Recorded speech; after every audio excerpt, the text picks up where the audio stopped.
ho vahiny ny fandarana amin'ny an'io tia Teky Mandroso zay ekipa nasionaly eo anivon'ny Foibety eto Madagasikara zay misahana ny fifandraisana iraisam-pirenena dia miarabantsika rehetra ary miaraba manokana ihany koa ny Teky Mandroso isika tonga eto amin'ny fandarana.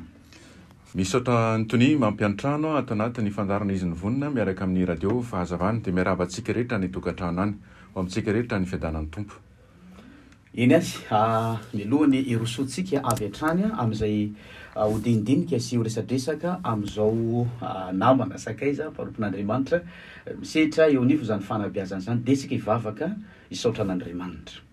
Andriamanitra misaotra anao zay ankehitriny noho ny amin'ireo fahasoavan-dehibe izay omena ho anay, noho ny amin'ity fotoana ity ihany koa izay omena ho anay, mbola ahafahanay mizara ary manabe, ahafahanay ihany koa mampitombo ny amin'izay fa nomena ho anay ary itombonay amin'ny fahamarinana ahatanteraka ny soratra masina manao hoe raha fantatra ro ny marina dia ny marina no hanafaka anareo tsy ho andevo. Misaotra Andriamanitra ataonay zany vavaka zany amin'ny anaran'i Jesosy Tompo. Amen. Iresaka isika anio ny amin'ny mahazava-dehibe zany hoe fanabeazana skotisma ary indrindra manoloana izao fotoan-tsarotra lalovany zao tontolo zao izao. Zay indrindra no antony hanasantsika ity ray aman-dreny zay mpanabe, tena mpanabe tokoa ary nomen'Andriamanitra tombony manokana ny amin'izany andraikitra ny amin'ny fifandraisana iraisam-pirenena izany. Ny fanabeazana skoto na ny fikambanana dia fantatsika tsara fa hitatsika eny rehetra eny. Misy aza moa mbola manontany fa inona marina ny ataon'izy ireny, fa inona no antom-pisiny sy ny sisa. Misy nefa mahalala tena isaorana ny tompo ny amin'izany rehetra izany. Ny sampanapana zavastily efa dia efa averina eto mandrakariva fa sampana velona miaina ary manatanteraka ny asa fitoriana filazantsara ary tena manao zany fanabeazana zany mba hahatonga n'ilay mpikambana ao aminy ho tena vavolombelon'ny Kristy marina tokoa, olom-pirenena vanona ary hoandriny ny fianakaviana. Ka marana vina ny sampatefi-tsekemo anisany amin'izany hoe etsim-panabeazana ho fampandrosoana ny fiangonana sy ny firenena. Manoloana eto ary ny namatsika Teky Mandroso ny fanontaniana voalohany apetratsika aminy dia ny hoe inona arse zany atao hoe mahazava-dehibe ny fanabeazana skoto zany ary inona mitombony eo amin'ny fiangonana sy ny firenena ary ny iraisam-pirenena manoloana zany fanabeazana zany. Misaotra indrindra Antony amin'ny fanontaniana marina tokoa fa manana anjara toerana eo amin'ny fiarahamonina ny fanabeazana skoto. Andehantsika somary hanao jeritodika ny omaly aloha vetivetika. Ny skotisme malagasy dia mpikambana teo anivon'ny Organisation mondiale de mouvement skoto nanomboka tamin'ny taona 1970. Zany hoe fa 120 taona mahery zany tsika no mpikambana ao. Amin'ny mampikambana ao anatina fikambanana iraisam-pirenena anankiray dia manaja zany sy manaraka ireo fitsipika rehetra hifandaminana isika. Ny fanabeazana skoto moa zany dia fanabeazana tsy manara-drafitra hoe tsy misy politika tena avoakan'ny fanjakana zany fa tanjona anankiray no voizina eo anivon'ny sehatry iraisam-pirenena. Fa anjaran'ny firenena tsirairay fotsiny no manaraka araka ny zava-misy isam-pirenena. Ankehitriny zany dia misy 170 tsika raha ny skotisme zazalahy fotsiny ny firenena mpikambana eo anivon'ny OMS. Inona fa tahaka an'izay ihany koa ny zazavavy ary ho anisan'ny skoto zazalahy ankehitriny dia eo amin'ny 450 tapitrisa 54 millions. Ny tanjona moa dia hoe 100 tapitrisa ny skoto amin'ny taona 13 dia amin'ny hoe tanjona lehibe anankiray zay dia tsy fanangonan'olona fotsiny fa tanjona anankiroa dia hoe misy fandaharam-panabeazana mamaly ny filan'ny isam-batan'olona, mamaly ny filan'ny firenena ary indrindra mamaly ny izao tontolo zao no volavolaina. Ny tanjona moa an'ny zazalahy zany zao dia hoe créer un monde meilleur. Inona moa zany hoe créer un monde meilleur zany? Hoe anangana tontolo tsaratsara kokoa. Dia tsaka lavitsika fa ireo leviana ho an'ny fampandrosoana lovain-jafy ny jerentsika ohatra fotsiny hoe amin'izao vanim-potoana diavintsika zao dia resahana ny hoe fikajianany rano fa tsy ampiny rano, fikajianany tontolo iainany, fanajirirana sakafo. Raha tsy resaka afa-tsy ireo fotsiny tsika dia manana anjara lehibe amin'izany ny fanabeazana skoto, zany hoe manomboka eo amin'ny fanabeazana amin'ny mahafanabeazana azy dia manomboka eo amin'ny tena aloha voalohany indrindra zany hoe misy fandraisana ndraikitra raisiny tsiraray. Raha hitentsika hoe fikajianany tontolo iainana, tsy mahafantatsika ny zavatra misy eo amin'ny fiarahamonina misy atsika eto Madagasikara na ny eto Antananarivo fotsiny dia itsika zany le hetsika kely anankiray tokana ataon'le lovitao na le tily na le sampanamena na le mena fifiny na ny afo na ny mpanazavana ny vorokely iny dia fa singa anankiray manaitra ny besony maro. Hoe raha zazakely anankiray ohatra mahavita tsy manary fako eny an-dalana na mahavita mitsipona fako eny an-dalana ohatra, dia efa fanabeazana anankiray lehibe ho an'ny fiarahamonina zany. Maika moa fa ankehitriny-tsika dia misy eo amin'ny ray hetsy eo nisan'ny skoto malagasy. Raha ray hetsy nisan'ny skoto malagasy fotsiny mandray andraikitra hoe kajio ny tontolo iainany dia hitantsika fa misy fiovanana aingana eto amin'ny firenentsika. Zany hoe ampirisihana zany tsika rehetra anao solika vanilo sy fanazavana fiarahamonina misy atsika.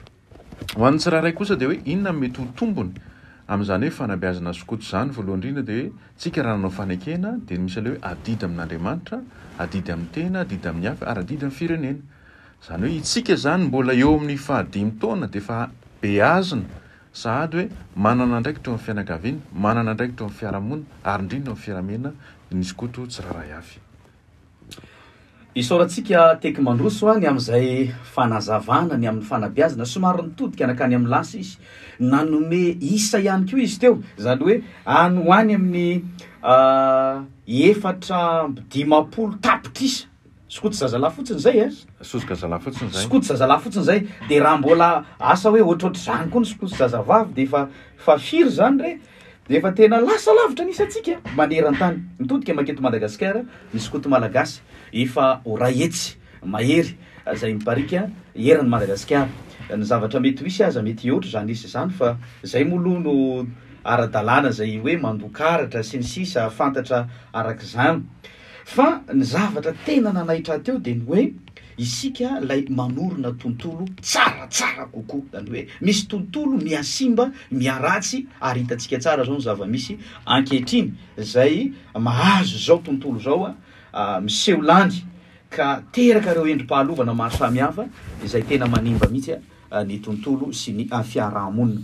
Zay nanampitrotraka aza moa tao anatin'ny herintaona zay dia nivalana aretina Covid-19 ka tena niteraka fahaverezana asa ary eo ihany koa ny ohatrany hoe lasa misy ny lasa tokatena, manano-tena, very ray aman-dreny sy ny sisa ka ny fiainana mihitsy ny voakasika zany, ny alahelo, ny ranomaso sy ny sisa akoatra ny hoe arabola sy ny sisa moa zany zavatra zany.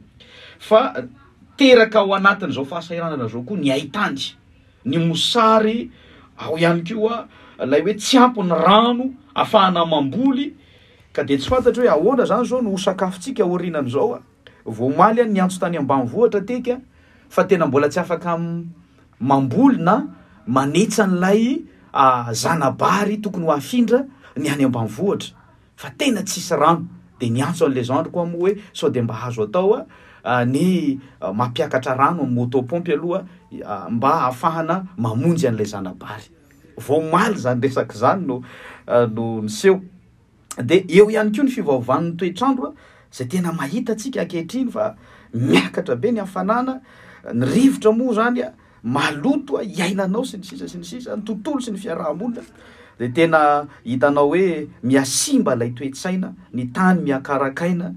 Dia ahoana ny fomba hiatrehana an'izany teka ary indrindrandrindra moa manoloana ny fanabeazana skoto zay iainantsika ity. Entony raha jerena tokoa ny ray mivelatra dia tena manontany tena hoe efa tonga tokoa ve ny farany. Tsia Andriamanitra irery ihany mahafantatra ny andro hiafarana fa ho antsika skoto fotsiny dia hoe inona ny tokony atao. Ny zavatra andeha atao hoe miainga amina hetsika tsotra irery ihany dia efa afaka manova zavatra tsika. Raha resaka fako ny tenena teo fandeha ny rano. Ho antsika mipetraka ty an-drenivohitra ahodina ny robinet dia latsaka ny rano dia moramora le izy moramora ny fahazahoana rano. Fa raha mivoaka kely tsika makany ambanivohitra dia efa hitantsika fa miasatra ny azahoana rano. Eto Antananarivo ary tsika renivohitra Madagasikara misy faritra maro tsy mahazo rano. Tiana tenena tiana iaviana dia zao hoe kadio ny rano fa zava-dehibe io ho an'ny fiainana zanak'olombelona. Hoy izy ny fitenenana teny frantsay zay hoe pas d'eau pas de vie, zany hoe kadio io fa zava-dehibe ho antsika ny rano. Avy zao ny orana maly dia tokony nanana fahazarantsika rehefa avy ny orana dia mamoaka sio eo tokotana na ny barika ho fanangonany rano. Mety tsy sasana iny fa mety andrana voninkazo na mety anasana tongotra sy tanana, fa afaka asiana suro iny na pangotrahana iny dia afaka sotroina iny rehefa aveo ary asiana koa ny fanatavatavanana. Any an-dasitsika dia efa ampianarina fa rehefa anadio rano dia mampiasa fasika, mampiasa vovon-dandihazo, mampiasa saribôtsika, atao anatina tavoahangy anankiray dia alatsaka ny rano anatin'ny tavoahangy dia misy goka aty ambanin'ny tavoahangy efa filtre eau anankiray sahady isa zavatra zay malala an'le fasipasika na malala ny loto zay. Rehefa avy ny rano iny tsy maintsy ampangotrahana ihany aloha. Zany zany le geste kely tsotra fa azony atao ny lovitao, afaka atao ny vorokely, afaka ataontsika sokoa tsy ray aman-dreny na isika zay mare an'izao fandarana zao any tokantrano any. Raha ihany koa zay, fa ny faharoa manaraka zay koa dia zao ny sakafo zay sahazanao ihany no andrahoana, zay sahazanao ihany no vidiana, fa aza manao mihoapapana satria rehefa tsy lany izy ireny dia ariana fotsiny. Fantaro nefa fa misy olona tsy mihinan-kanina na mety tsy afaka akory maka ny anjaran'ny sakafo atoandro na hariva. Zany hoe le petit geste zany ny amporosena antsika mba hahafahana manova sy manabe. Ary manomboka ao tokantrano, manomboka amin'ny tenanse, manomboka amin'ny se dia ao tokantrano dia mandeha any amin'ireo fianakaviana, any amin'ny cousin, any amin'ny cousine, na any amin'ny fiarahamonina mpiray-tanàna ao anaty tamboho ao. Zany hoe geste kely dia manova zavatra be dia be. Dia rehefa itsika mpanazava stily, sampanampanazava stily manao hetsika dia tonga any amin'ny fiangonana zay. Ny fiangonana indray makany amin'ny fiarahamonina, ny fiarahamonina makany amin'ny firenena. Dia ala fisara-tsaina anie zay hoe raha ianareo 5 mianaka ao an-trano manao geste ampitomboa 10 eny zay dia mety hiova ary iny fa misy fiatraikany amin'ny fiarahamonina ny zavatra rehetra ataontsika. Dia tadio tsara le fanankenana ataontsika hoe anompo an'Andriamanitra hiasa ao an-tany raza sy namana ary anoho ny lalàna sy fanankena dia ampiaro zay ary. Misaotra ny teky, mahaliana tokoa ny fanazavana nefa fitarihana sady fanairana antsika ny amin'ny fanabeazana izay noraisintsika. Tsy endriko manokana ireto voambolana nampiasainy teo reto hoe kadio na rano. Manomboka amin'izany zany risea, tena manomboka amin'izany kadio ny rano dia andao koa hoe kadio ary ny tontolo iainana misy an'se, ary mahaiza mankasitraka ny tontolo iainana izay nomena Andriamanitra antsika io. Dia ao anatin'izany ny rivotra, ny rano, ny zava-boary izay manodidina an'se, tontolo misy an'se. Fa zao koa ampio ny hafa, ampio ny hafa satria zao tsika mare hoe kere any amin'ny faritra tahaka an'izao ny any atsimo sy ny sisa, inona zay, inona no azony se atao, ary ny eo akaiky ny se aza mety misy olona sahirana ihany koa. Ampio ny hafa. Ary ny efatra dia ny hoe aza mandandany foana. Na io moa ilay nanazavany teky azy teo, lay manarinary sakafo, manarinary sakafo. Tsy lany se akory zany hoe raha misakafo zany zao se dia izay fatra tokony ho sahazany se no atao no hohaniny se. Ny mihoatra an'izay dia efa tsisy zay. Na raha misy sakafo tokony ho an'ny hafa, aleo zaraina ho an'ny hafa. Dia indray moa ilay toetsy antsika lasa simba any amin'ilay hoe aleo loto zay ho akavana. Fa tena aleo zany mizara zay kely ananany, mifanampy mihitsika. Ary raha manany se dia zay kely ananany se dia tena mba kadio tsara re, ary arovo tsara re, aza manarinary sakafo re, fa tena hoany zany, kadio zany. Mbola misy aza anie fomba fampianarana hoe ahoana ny atao raha misy ambina voankazo, raha hoe olo zao iny voankazo iny, ahoana ny atao mba hitehirizana azy na koa hoe mba hahafahana mitahiry azy ho amin'ny fotoana manaraka ny finanana azy, hoe hamainina sy ny sisa, reny misy fomba fiarovana azy avokoa. Ary raha misy sakafo tsy lany, ahoana ny tokony atao raha ise ihany ve nihinana azy sa ho aterirany amin'izay toerana tokony ho sahaza azy. Dia misy ihany koa ny azy zany ny soratra masina ny ateky dia mampieritreritra mihitsy lahy ny amin'ny Genesis ilay nataon'Andriamanitra rehefa nahary izy dia nitondra ny rahalehilahy izy dia nametraka azy tao amin'ny sa mba hitandrina sy hikarakara ny sa, hiasa ny sa. Tena efa iraka lehibe mission napetraka Andriamanitra ho an'ny zanak'olombelona mihitsy zany mba tsy hanimba sy anapotika nyity tontolo sy fiarahamonina misy atsika ity fa mba hikarakara hitandrina izy ity. De tahaka zany koa eo amin'ny fiarahamonina misy atsika ampianarana soratra masina tsika mba hifankatia sy hifanampy ary hifanohana mandrakariva araka ny teny Jesosy hoe fitiavana. Fa raha mifankatia sika dia ho fantatry ny olona rehetra fa mpianatry ny tombo. Ary Jesosy ny fototro zany fa Andriamanitra dia fitiavana ihany koa. Eto ampamaranana ary sika dia iresaka ny amin'ny hoe inona ary no andrasana. Satria misy zavatra ohatry zany mantsy miresaka zany sika teo zao ny tokony atao fa amin'izao fotoana tena efa sarotra zao mihitsy inona arseny tena handrasana amin'izany hoe fanabeazana skoto sy ny olona zay nobiazina teo anivon'ny skotisme izany. Andeha ka sary an-tsaina anankiray tsika mpanazava stily anankiray mijoro eo amin'ny arabe anankiray na eo tokona manavarana anankiray. Raha vao mijery an'iny olona iny tsika dia hitantsika ny fanamiana. Ny fanamiana dia marika anankiray fa fahavononana ary ao anatin'ny fanamiana misy an'ireo singa ireo maro samihafa eny amin'ny akanjo eny. Ireny dia fa midika misy fanekeny ao, misy fandraisana andraikitra ao anatiny ao. Ny azany ny tiako zaraina sy anentanana ny mpanazava sy ny tily manerana Madagasikara dia hoe ny fijoroanse fandraisana andraikitra ataonseho ny ivon'ny tokantrano fiarahamonina dia fa fanabeazana ho an'ny mpiarabelona eto amin'ny firenetsika. Dia aza menatra ny mandray andraikitra. Mahatokytsika fa raha mandray andraikitra reo rahetsy skoto manerana Madagasikara reo dia inotsika fa afaka heritaona raha ela indrindra dia hisy fiovana eo amin'ny fiarahamonina misy atsika tsiraray avy ary hisongadiny Madagasikara.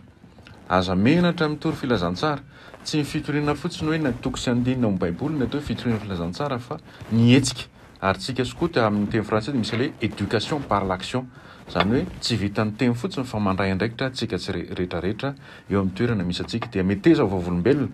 Izahay moa amin'ny fiangonana FJKM Matsimamasina dia misy mitandranay dia miteny mihitsy hoe kevoka ny maskoto aho. Zany hoe fiera amin'ny maskoto aho ary izay fiertéako zay tsy tazomiko asa amin'irery fa zaraiko ary ho fitaratra ho an'ny fiarahamonina misy ahy aho. Dia ohatran'izay koa tsika zany eto Madagasikara tsy hoe la amin'ny 22 février tsika dia kalaza ny tontolo andron'ny mpamorona. Mifalia fa skoto ary mifalia fa afaka manao skoto ary mifalia fa afaka mizara ny fanabeazana skoto isika rehetra. Misaotra tika tsindriko manokana ilay voambolana hoe éducation par l'action. Zay zany no andrasana am'se zao. Andrasana am'se zany zao dia zao no biazina ary ilay fanabeazana no raisiko asa avy hatrany. Ary miasa aho dia ao anatin'iny asa ataoko iny koa no andraisako fanabeazana. Ka ao anatin' zao fotoana sarotra ny Covid-19, ny haitany, ny mosary, ny fahasahiranana maro samihafa izay mety mianjady eo amin'ny fiainantsika andavanandro dia izao no afatra miasary se ary tena ampiaro iaino ary tanterao izay fananabeazana an'izay. Sampaty FJKM no misy atsika ankehitriny teka sao dia mba manana afatra isea ho an'ny sampaty manokana eo anivon'ny synodam-piangonana FJKM. Ny afatra manokana ho an'ireo zandry zoky rahalahy nivon'ny sampana mpanazava stily dia zao mifalia foana fa afaka manao skoto ary mifalia fa afaka mijoro skoto ary mifalia fa afaka ho fitaratra ho an'ny hafa ise.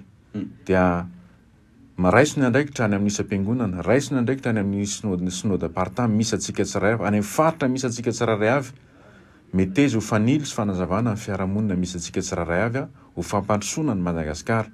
Dia tsy mandeha amin'ny herin'ny tena fotsiny na amin'ny fahalalana fotsiny fa eo ambany fitarihan'ny fanahy masina. Dia aza menatra ho ny vavolombelona amin'izay rehetra atao. Mety misy mandrabiraby eny am-pan'ny tanteranana andraikitra tsirairay avy eny fa raiso ho singa ho fanohatra fa namandroso misimisy koa ireny amin'ny fandraisana andraikitra dia aza mitaraina foana fa raiso ny andraikitra.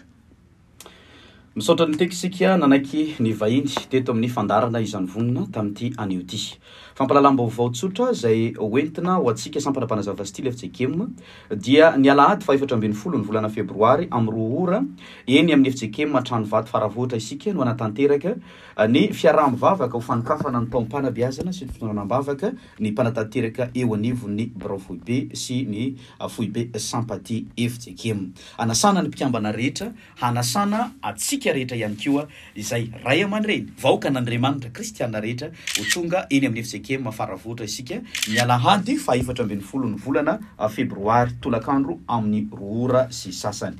Tsarovy hatrany ny vinantsika Sympathie FJKM manao hoe Sympathie etsim-panabeazana ho fampandrosoana fiangonana sy ny firenena. Aoka irehetra ny jirony se fa iseno fahazavana zao tontolo zao miorena tsara, aza miova miorena tsara amin'ny finoana. Manao veloma mahafinaritra amin'ny anaran'ny Tompo Jesosy ry havako malala, nanolotra ny fandarana ny mpitandrina Randriamanantena Solo Jean-Jacques Séraphin Jones izay toniany Sympathie Fohibe ary vahintsika araka ny fanambara teo ny namantsika Tiky Mandroso izay eo anivon'ny Fohibe ty eto Madagasikara ary misahana manokana ny fifandraisana iraisam-pirenena. Dia samy hotain'Andriamanitra ry havako malala. Raha sotsika rehetra amin'ny sorany tony. Samy hotain'ny Tompo.